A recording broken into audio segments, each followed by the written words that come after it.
The overall goal of this procedure is to grow thin films of vanadium tetracyanoethylene via chemical vapor deposition with optimal magnetic properties.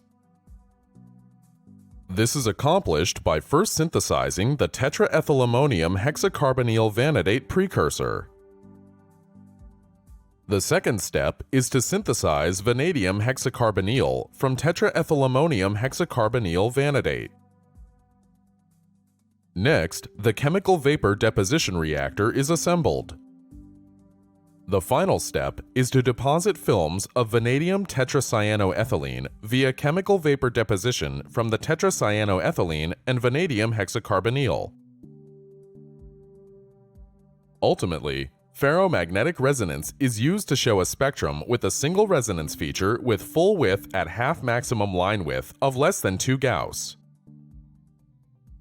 The main advantage of this technique of existing methods like solution processing is thin film of material can be deposited on a variety of substrates for incorporation into electronic devices. Generally, individuals new to this method will struggle because there's a lot of optimization of different parameters required to grow good films.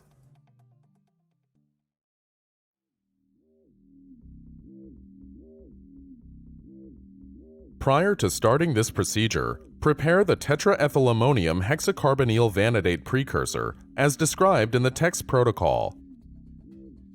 Following this, grease the connection points for a vacuum adapter with stopcock, a glass two-way connecting tube, and a cold finger. Place a cold finger in the center neck and a vacuum adapter with stopcock in the third opening.